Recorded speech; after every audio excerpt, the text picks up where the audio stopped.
But my next guest says, rather than seeing tax hikes as inevitable, why not something else? Why not spending cuts? Ryan Ellis of Americans for Tax Reform says it's a novel approach, worth trying before these guys start taxing.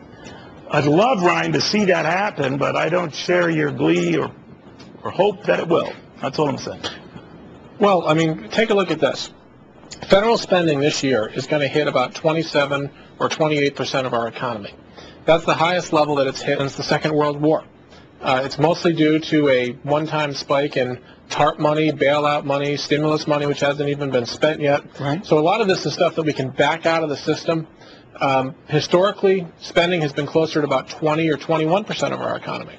So all we really have to do is simply not grow spending as fast as the economy is going to grow over the next several years. I think you're exactly right. I think it's much easier than they're letting on. Here's where I might quibble with you, and I believe me, I support your goal. I don't think these guys really want to. I don't think they want to. That's it, bottom line.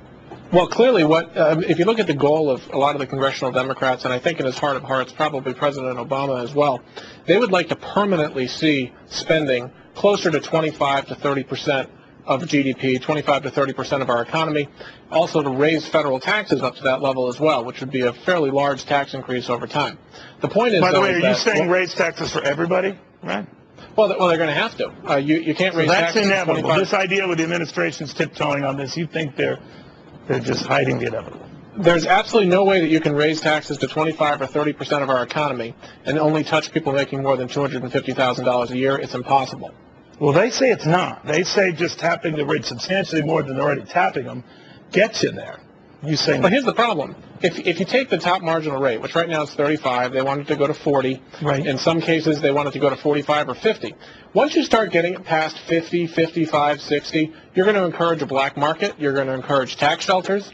You're going to encourage people to simply not open that next small business, not open that next branch of their firm, and that revenue is simply not going to be realized. That's what we found up until President Reagan came in, cut marginal rates down, and we found that actual reportable taxable income went up.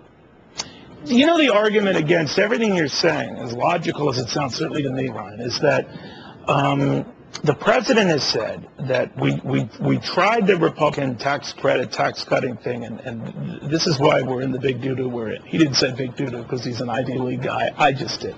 Now, what do you make of that argument, that Americans have been sort of trained to think that tax cuts don't get the job done, and it's going to take a while and a lot to get them untrained from that view?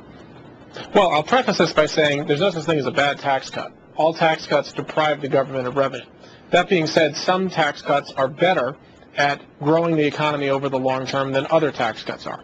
If you look at the Bush tax cuts, for example, they were a mixed bag. There were some excellent tax cuts like the reduction in capital gains and dividends, lowering the top marginal rate, moving from depreciation to a bonus expensing and small business expensing. And there were some that were tax cuts. We'll take them. They're fine. Things like the child credit, things like the marriage penalty relief, but they don't really help long-term economic growth as much as the other tax cuts do. So if you look at the actual targeted tax relief that can be done to grow the economy, those actually were very, very successful if you go back and take a look at the numbers. All right. Ryan Ellis, thank you very much. Thank you.